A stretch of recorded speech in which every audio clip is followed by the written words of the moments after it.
Hello friends, welcome to New Oxford Education. हम पिछले lecture में ये देखे थे कि इलेक्ट्रोस्टैटिक्स के बारे में जाने थे कि इलेक्ट्रोस्टैटिक्स में किस चीज़ का अध्ययन करते हैं।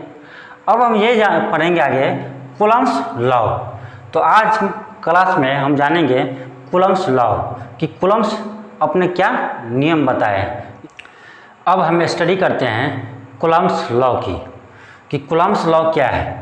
तो कूलम्ब्स लॉ ये बताते हैं ना कि दो सेपरेटेड चार्ज के बीच अट्रैक्शन या रिपल्सन, इसको बोलते हैं इंट्रैक्शन फोर्स। इंट्रैक्शन फोर्स कितना लगेंगे या इस दोनों के बीच इंट्रैक्शन फोर्स क्या होते हैं, कितना लगते हैं। तो कूलम्ब्स यही बताया है कि दो सेपरेटेड चार्ज के बीच कितना फोर्स लगेंगे, इसी को स्टडी किया है कौन, कूलम्ब्स। तो Coulomb's studies of interaction between 2 point charges. 2 point charges ये मान लो क्या है, ये है मान लो Q1, ये Q1 है, ये सेपरेटेड है मतलब क्या अलग है किससे, Q2 चार्ज है, ये R डिस्टेंस पे। दो चार्ज है क्या, Q1 और Q2, कितना डिस्टेंस है बीच में, R। तो क्या करें, Coulomb's studies of interaction between 2 point charges separated मतलब क्या अलग है, सेपरेटेड मतलब अलग होना, some distance and give its value. तो कूलम्ब्स क्या किया ना, 2 पॉइंट चार्जेज के बीच कितना फोर्स लगेंगे, अट्रैक्शन फोर्स या रिपल्सन फोर्स, इसी को बोलते हैं इंट्रैक्शन फोर्स। तो 2 पॉइंट चार्ज के बीच कितना इंट्रैक्शन फोर्स लगेंगे, इसी का मान कैलकुलेट करके बताया है कूलम्ब्स ने, इसीलिए उसको बोलते क्या, कूलम्ब्स लॉ। कूलम्ब्स एक वैज्ञानिक नाम है, इसी के नाम पर ये कूलम्ब्स लॉ नाम दिया गया है। ये लॉ कूलम्ब ने दिया है, इसीलिए इसी के नाम पर इसका नाम क्या रख दिया है, कूलम्ब्स लॉ है, इसका नाम रख दिया है कूलम्ब्स लॉ। जैसे है न्यूटन्स लॉ, तो न्यूटन्स लॉ कौन दिया है, न्यूटन ने दिया है, इसीलिए इसके नाम पे क्या है, न्यूटन्स लॉ। इसी तरह से इस लॉ को भी कौन खोज गया, इसको कौन दिया है, कूलम्ब्स ने दिया है, इसलिए इसका नाम पड़ा है कूलम्ब्स लॉ। तो इसमें स्टडी क्या करते हैं, 2 सेपरेटेड चार्ज के बीच फोर्स कितना लगेंगे।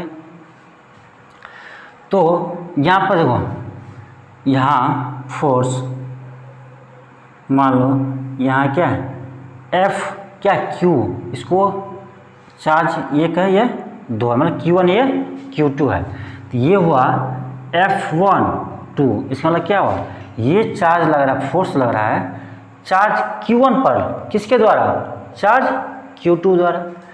इस पर फोर्स लग रहा है चार्ज Q2 पर Q1 के द्वारा, Q2 पर Q1 के द्वारा, इसलिए लिखते हैं इसको F21, मतलब चार्ज 2 पर फोर्स लग रहा है, किस पर, किसके कारण, तो Q1 के कारण। वेयर यहाँ देखो F12, इसका मतलब ये क्या है, पार्टिकल 1 पर पार्टिकल 2 का क्या फोर्स लग रहा है, इसको लिखे F1 बराबर फोर्स ऑन 1, मतलब इसको चार्ज 1 है, फोर्स ऑन 1 बाय 2 के द्वारा जब फोर्स लगा किस पर, 1 पर।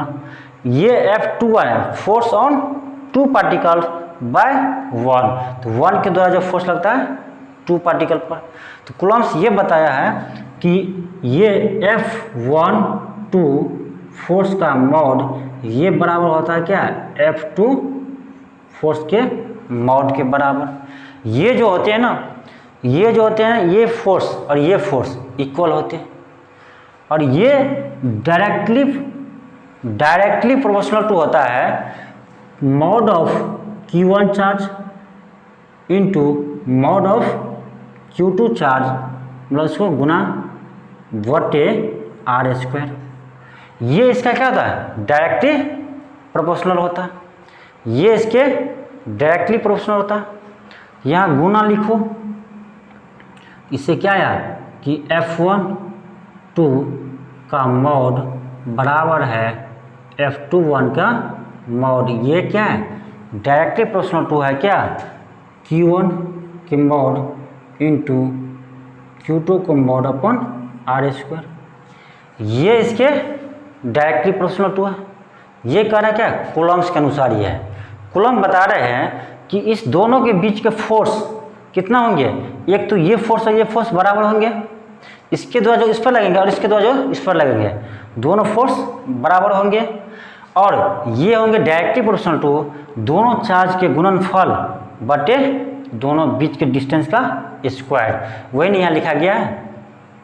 तो इससे आगे, इसका आगे देखते हैं, इसके आगे देखते हैं, तब तक आप यहाँ तक नोट कीजिए।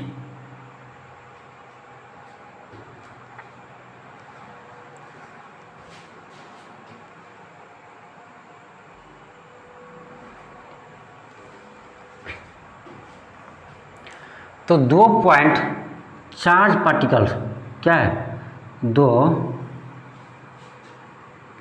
पॉइंट चार्ज पार्टिकल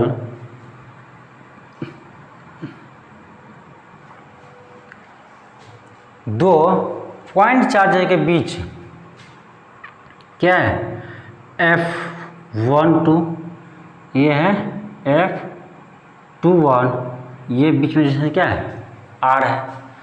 तो इसके बीच में फोर्स क्या बताएं कि ये F12 का मॉड बराबर होता है F21 के। ये होते हैं डायरेक्टली प्रोपोर्शनल टू Q1 के मॉड इंटू Q2 के मॉड अपॉन R², जो ये दोनों के बीच में डिस्टेंस है। यहाँ से आते हैं F12 का मॉड बराबर F2 के मॉड बराबर, यहाँ ये क्या है प्रोपोर्शनल, तो हटाएंगे ना, यहाँ एक कांस्टेंट आएगा, कांस्टेंट लेंगे, यहाँ से आएगा Q1 के मॉड इंटू Q2 के मॉड अपॉन R²। अब यहाँ एक K है, ये क्या है, ये K है प्रोपोर्शनल कांस्टेंट, इसको बोलते हैं प्रोपोर्शनल कांस्टेंट। ये है प्रोपोर्शनल कांस्टेंट। के मान होते हैं ना, ये होते हैं 1/4πε0।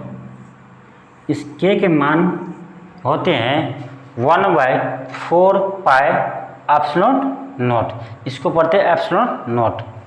तो यहाँ पर के मान क्या है 1/4πε0। तो यहाँ से क्या आ गया, यहाँ से ड्राइव होकर क्या आ गया कि F12 बराबर F21 बराबर Q1 के मॉड Q2 के मॉड अपन R²। ये लिखो,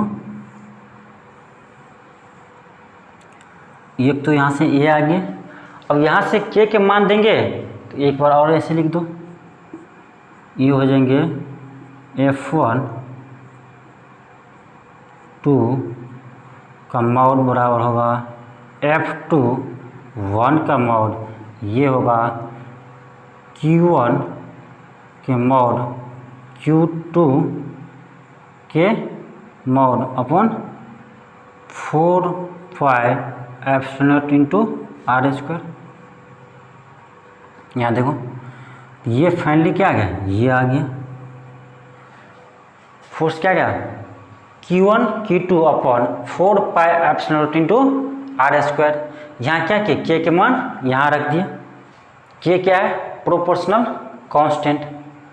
तो कूलम्ब्स लॉ क्या बताया, यहाँ से क्या आएगा, कूलम्ब्स लॉ के अनुसार दोनों के बीच के फोर्स कितना आ गया, के Q1 Q2 अपन R², मतलब दोनों चार्ज क्या क्या गुणनफल बटे R²। यहाँ पर के का मान कितना दिया है 1/4πε0। यहाँ से ये भी मान यहाँ पुट कर दिया। यहाँ पर जो के का मान क्या आया है 1/4πε0 दिया है। यहाँ पे एप्सिलॉन क्या है, एप्सिलॉन को बोलते हैं मिटिविटी ऑफ अ फ्री स्पेस, इसको बोलते हैं permittivity of free space. Epsilon को क्या बोलते हैं, परमिटिविटी ऑफ फ्री स्पेस। इसके मान होते हैं 8.85 गुने 10⁻⁻12 कूलम स्क्वायर बटे न्यूटन मीटर स्क्वायर, मतलब कूलम स्क्वायर पर न्यूटन मीटर स्क्वायर। ये एप्सिलॉन मान क्या है? ये मान है, ये एप्सिलॉन का वैल्यू है, मान है, इतना होते हैं। तो यहाँ से क्या आया कि हम कूलम्स लॉ जान गए कि कूलम्स लॉ क्या कहता है कि फोर्स जो होता है दो पार्टिकल के बीच, चार्ज पार्टिकल के बीच, वो क्या होता है डायरेक्टली प्रोपोर्शनल टू दोनों चार्ज के गुणनफल, मतलब Q1 Q2 upon R square के डायरेक्टली प्रोपोर्शनल टू होता है। तो यहाँ से जब हम डायरेक्टली प्रोपोर्शनल टू क्या किया हटा दिए, तो यहाँ से क्या है एक क्या है के प्रोपोर्शनल कांस्टेंट आएगा, इसी को बोला गया क्या, इसको क्या प्रोपोर्शनल कांस्टेंट बोलते हैं। इस के मान यहाँ पर दिया गया 1/4 पाई एप्सिलॉन नॉट, यहाँ पर पाई तो यही जो पहले पढ़े थे 22/7 जिसका मान होता है। एप्सिलॉन नॉट क्या है परमिटिविटी ऑफ फ्री स्पेस, इसका मान ही होता है 8.85 गुने 10⁻⁻12। यहाँ से F1 F2 बराबर F2 F1 की मोड, ये इसका मान कितना आया था के Q1 के मॉड इंटू Q2 का मॉड अपॉन R स्क्वायर। यहाँ पर वेयर के मान क्या था 1/4 पाई एप्सिलॉन नॉट, ये के का आया था, ये इसके मान के बराबर होते हैं। के मान क्या था 1/4 पाई एप्सिलॉन नॉट। वेयर के मान यहाँ आता है 9 गुने 10⁻9, 9 गुने 10⁻9 newton metre square upon coulomb square. ये आता है क्या, ये 9 के का मान इतना आता है 9 गुने 10⁻9 newton metre square by coulomb square. तो यहाँ से के का मान तो आया था 1/4 पाई एप्सिलॉन नॉट, यहाँ का के का डायरेक्ट मान बोले ना 9 गुने 10⁻9 मीटर स्क्वायर पर कूलम स्क्वायर। एप्सिलॉन नॉट का मान कितना है 8.85 गुने 10⁻⁻12 coulomb square upon newton metre square. तो आपको क्वेश्चन बनाने के लिए इस दोनों मान को याद रखना पड़ेगा कि एप्सिलॉन नॉट के मान कितना होते हैं और के के मान कितना होते हैं। खासकर ज़्यादा यूज आपको के के मान का होगा 9 गुने 10⁻9 न्यूटन मीटर स्क्वायर पर कूलम स्क्वायर, ये दोनों को याद रखना है। अब ये हम जानेंगे, ये तो जान के दो बीच क्या है मैग्नीट्यूड आया ना, फोर्स का कितना आया मैग्नीट्यूड आया। तो अब ये देखेंगे ना कि अब दो चार्ज, यदि दो चार्ज क्या हो सेम चार्ज हो, मतलब क्या दोनों चार्ज का नेचर क्या हो सेम हो, दोनों चार्ज यदि पॉजिटिव है तो क्या होगा दोनों चार्ज जब पॉजिटिव रहेगा तो ये एक दूसरे का रिपेल करेगा, एक दूसरे की ओर ठेलेगा धकेलेगा।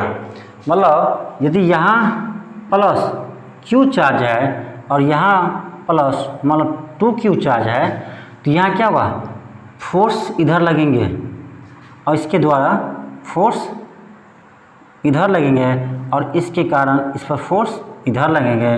तो ये मान लो 1 पार्टिकल ये 2 है तो ये क्या कहेंगे इसको F1 2 ये F2 1। जब ये R डिस्टेंस है तो जब क्या हो दोनों कि क्या हो दोनों चार्ज का, जब दोनों चार्ज का नेचर सेम हो मतलब लाइक पार्टिकल हो, मतलब दोनों का चार्ज क्या हो सेम हो, जैसे पॉजिटिव है तो ये भी पॉजिटिव हो तो एक दूसरे को क्या करेगा रिपेल करेगा, मतलब एक दूसरे को धकेलेगा, एक दूसरे को रिपेल करेगा। जब दोनों क्या हो नेगेटिव हो, जब दोनों चार्ज नेगेटिव हो, जब दोनों जैसे ये Q है ये -2Q है 1 और 2, जब दोनों नेगेटिव हो तब पर भी दोनों एक दूसरे को रिपेल करेगा, ये भी इसको इधर धकेलेगा, ये भी इसको इधर धकेलेगा। जब दो पार्टिकल कैरेक्टर क्या हो, सेम हो, ये निगेटिव है ये भी निगेटिव हो, ये पॉजिटिव है ये भी पॉजिटिव है, तो ये क्या करेगा, एक दूसरे को रिपेल करेगा, मतलब एक दूसरे की ओर धकेलेगा। लेकिन जब दो पार्टिकल में एक क्या हो, पॉजिटिव हो और एक क्या हो, निगेटिव हो, तो एक दूसरे की ओर आकर्षित करेगा। जब एक पॉजिटिव हो एक निगेटिव हो तो एक दूसरे की ओर आकर्षित करेंगे, तो मतलब इसके द्वारा फोर्स इस पर किधर लगेंगे, इधर लगेंगे F12, इसके द्वारा फोर्स इधर लगेंगे F21। आई होप आपको समझ में आ गया होगा कि जब दोनों का नेचर सेम हो तो क्या करेगा, एक दूसरे को रिपेल करेगा। जैसे दोनों पॉजिटिव आती हो एक दूसरे को रिपेल, ये इसको इधर धकेलेगा और ये इसको इधर धकेलेंगे। जब दोनों चार्ज नेगेटिव रहेगा तब पर भी ये इसको इधर धकेलेंगे, ये इसको इधर धकेलेंगे, ठेलेंगे। और जब दोनों एक क्या हो, निगेटिव हो एक पॉजिटिव हो, तो दो एक दूसरे को अट्रैक्ट करेंगे, एक दूसरे की ओर खींचेंगे।